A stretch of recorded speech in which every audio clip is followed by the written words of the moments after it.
Tenemos hartos temas que hablar hoy día. Vamos a estar analizando un poco el mercado regional, un view un poquito más extenso respecto de lo que está pasando en el resto de la región.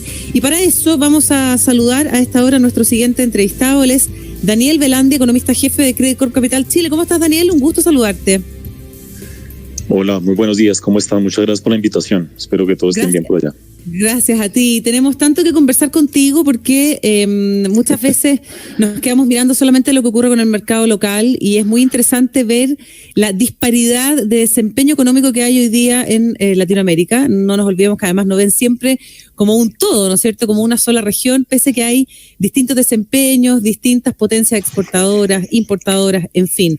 ¿Cuáles son tus proyecciones para la región, Daniel, en términos generales? Y después nos vamos acotando a algunos países en específico. Bueno, de acuerdo. Pues mira, las proyecciones son bien divergentes y yo me atrevo a decir algo que la verdad no me da vergüenza de decirlo, pero parece una realidad. En las últimas semanas me parece que no estamos haciendo proyecciones sino apuestas. La realidad es que las divergencias y los rangos de pronóstico son históricamente amplios. Lo que implica una muy alta incertidumbre.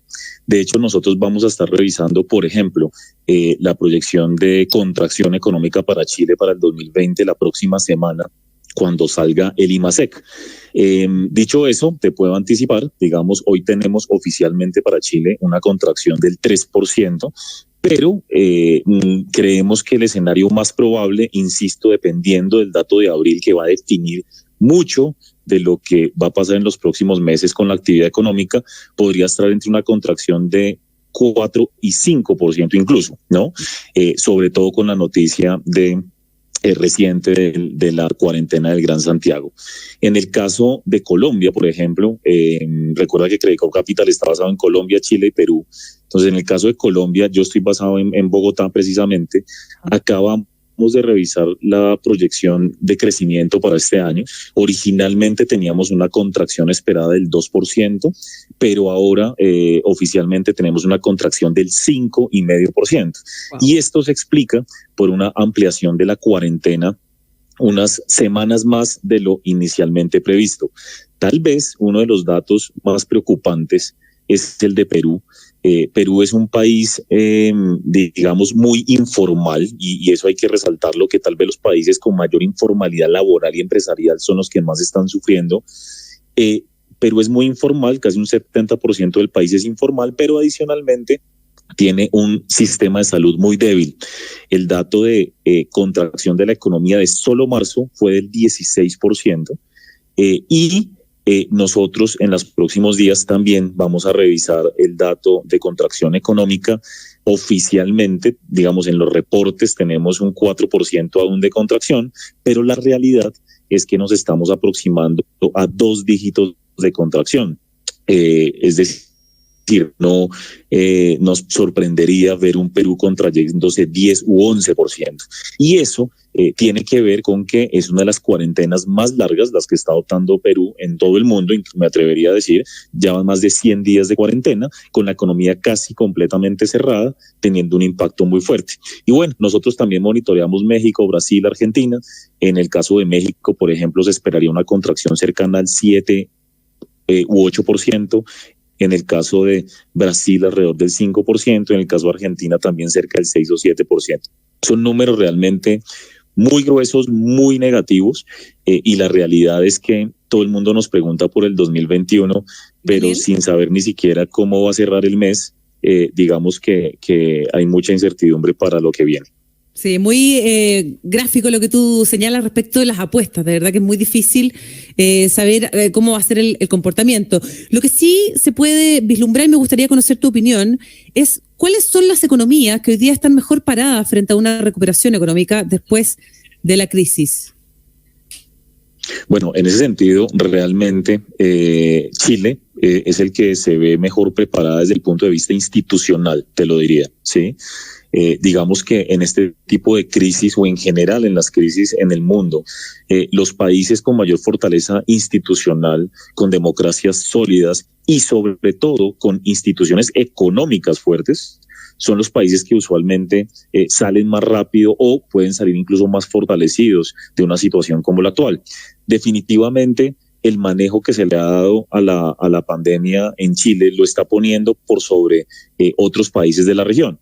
Eso en el sentido en que su sistema de salud, digamos, ha respondido bien. Entendemos efectivamente que empieza a haber algunas preocupaciones por la capacidad del sistema, pero en general es tal vez uno de los pocos países de la región que no ha tenido que cerrar completamente su economía y que asimismo tiene unos recursos fiscales y monetarios que otros países no tienen. Entonces, inclusive hay que destacar que Chile fue uno de los primeros países de Latinoamérica en responder muy rápidamente a la pandemia, tanto fiscalmente como monetariamente hablando. Eso pone en un contexto bastante positivo a Chile. Nosotros somos optimistas con Chile, pero por otro lado, también hay que reconocer que la noticia de hace unos días de la cuarentena obligatoria y adicionalmente temas un poco más allá de la pandemia como la crisis social y el plebiscito constitucional generan cuestionamientos. Por eso es que pues efectivamente tendremos desafortunadamente que revisar a la baja la proyección de crecimiento para Chile este año y el 2021 va a depender mucho de estos desarrollos sociales en particular. Ahora, economías que estén complicadas, Brasil, por ejemplo, con una situación política además muy frágil para el presidente Bolsonaro. ¿Cuál es tu mirada, tu perspectiva para la economía brasileña? Pues mira, Brasil efectivamente, como bien mencionas, está viendo un impacto muy fuerte, inclusive es el país tal vez más golpeado, por ejemplo, en términos de activos. Si uno ve la bolsa, el real brasilero, un mercado muy golpeado, porque con Bolsonaro hace tan solo un año se veía una gran expectativa de cambio, de que el país iba a hacer lo que era necesario para salir adelante, como en su momento, por ejemplo, lo hizo Mauricio Macri con Argentina. Bolsonaro estaba generando ese optimismo y más cuando logró la aprobación de una importante reforma pensional el año pasado. Pero la verdad es que el manejo de la pandemia ha llevado a un conflicto político interno, donde gobernadores de diversas regiones de Brasil, alcaldes de diversas ciudades de Brasil, están en completo desacuerdo con la forma en que está manejando Bolsonaro la situación. Ahora, recordemos que Bolsonaro nunca ha puesto grandes medidas para controlar la pandemia, ¿no? Daniel, de todas formas, hay algunos economistas que sostienen que en la medida que el país mantenga sus compromisos fiscales, ¿no es cierto?, finalizada la pandemia, y que no se toque al equipo económico, los inversionistas siguen confiando en Brasil. ¿Eso es así? Pues digamos que yo creo que ahorita todo el mundo, como te decía, trata de hacer apuestas, ¿no es cierto? Y trata de haber cierto optimismo con Brasil, pero hay que recordar que claro, y hay que recordar que parte del Congreso está pidiendo un impeachment de Bolsonaro, ¿no es cierto? Y es un escenario que no se puede descartar, digamos, dependiendo de cómo salga en los próximos meses el manejo de la pandemia. Aquí básicamente se están peleando casi que egos, Bolsonaro versus otros gobernadores en la forma de manejar la situación. Si a Bolsonaro algo le sale mal, nosotros no podemos descartar el ruido y la posibilidad de un impeachment de Bolsonaro. Y eso sería pues muy negativo para Brasil. Yo creo que el mercado en parte reconoce eso y por eso ha sido tan golpeado. Ahora, yo te digo, y es una realidad, hay analistas que dicen Brasil se ve muy barato, es muy atractivo, pero ahí sí tienes que hacer una gran apuesta sobre si Bolsonaro va a ser capaz o no de manejar y de dar resultados con esta pandemia. No es fácil. Y como te digo, el tema político se está complicando muchísimo porque para Brasil necesita unas grandes reformas estructurales y en este momento Bolsonaro ha perdido mucho capital político y se está enredando la situación. Sí, ahora el paquete de ayuda, de estímulo de la economía brasilera ha sido destacado también como bien significativo. Sí, sin duda, digamos, estamos hablando de más de 4 puntos del PIB. Sin embargo, comparemos con Chile, por ejemplo, o con Perú, países que han comprometido, digamos, en el caso de Chile se podría hablar de 7 puntos del PIB, pero yo me atrevo a decir que va a ser más que eso. Igual tiene los recursos Chile para hacer eso. Lo mismo Perú ya ha comprometido cerca de 12 puntos del PIB de recursos. Entonces, cuando tú hablas de 4,5, 5 puntos, es importante, pero seguramente es necesario algo adicional. Sí. Entonces, lo de Brasil, digamos, puede ir relativamente no tan mal en lo económico, pero la verdad es que si tú llegas a tener en Brasil un problema serio en el sector salud, que podría llegar a pasar siendo hoy el segundo país del mundo con mayor número de contagios, digamos que podrías tener una complicación adicional, porque digamos que Brasil se la juega como a la inmunidad, ¿cierto? A la inmunidad sobre la enfermedad y a dejar que de pronto la gente se contagie, como trató de hacerlo Inglaterra en un principio, pero si esa estrategia no sale, terminas tomando medidas muy rezagadas frente a otros países en el futuro y que pueden costar más, ¿no? Entonces, lo de Brasil, la verdad, nos genera bastante temor y sobre todo, te lo digo, en lo político, porque hay un conflicto interno bastante importante y cuando hablan de impeachment empieza a haber mucha más incertidumbre en ese sentido. Sí. Estamos con Daniel Velandia, economista jefe de Credicorp Capital Chile. Daniel, te quería preguntar por el caso de Perú, que permitió a sus ciudadanos retirarle un 25% de sus ahorros de pensiones. Y es muy interesante ver cómo este tipo de medidas, iniciativas que son muy contrarias, ¿no es cierto?, a las políticas económicas de estos países, comienzan a darse dentro de las posibilidades de negociación y están presentes dentro de la mesa de negociación. ¿Qué te parece? Pues mira, la verdad creo que es un error desde el punto de vista económico, financiero en general. Ahora hay que distinguir que realmente muy pocas personas tienen la posibilidad de pensionarse en Perú. Como decía hace un momento, el 70% de la economía peruana es informal. Entonces tampoco podemos comparar realmente la situación de un país como Perú con uno como el de Chile, ¿no es cierto? Donde los ahorros son mucho más potentes y más personas tienen la posibilidad de pensionarse o aspirar a una pensión en un futuro. Sin embargo, la verdad es muy negativa la decisión porque tú estás tapando un hueco para abrir otro más grande, ¿no es cierto? Aquí estamos hablando de que las personas vulnerables pueden tener la posibilidad de retirar hasta un 25% o cerca de, pongámoslo algo así como $3.500 es el tope, 25 o $3.500 aproximadamente de su ahorro pensional. Pero esto va mucho para las personas vulnerables que hoy no están teniendo un ingreso. El asunto es, imagínate tú estas personas en un futuro, en su vejez, sin ahorro pensional, ¿qué va a suceder? ¿No es cierto? Entonces, esto va a tener un costo muy grande en el futuro. Es bastante inconveniente, pero la realidad también hay que reconocerlo, es que políticamente en Perú hay realmente un desorden absoluto. En este momento, Congreso y presidente básicamente van por lados diferentes. Recordemos que el Congreso estuvo cerrado varios meses y que el Congreso es nuevo, no lleva legislando más de un par de meses y que además hay elecciones en abril del 2021. Entonces te diría que hay un consenso en Perú de que cada uno está jalando por su lado, pensando más en elecciones y en el asunto político que en cómo manejar de manera eficiente la pandemia. Perú es un país que tiene grandes recursos fiscales, que hubiera podido perfectamente manejar la situación de las personas vulnerables sin tocar los fondos de pensiones. La verdad es que claramente genera preocupación ese tipo de propuestas porque nos han preguntado que si en Chile puede pasar. Bueno, de hecho sabemos que en Chile un pequeño grupo propuso eso, o hasta estatizar, ¿no?, los fondos de pensiones. En Colombia nos preguntan todo el tiempo si eso puede pasar.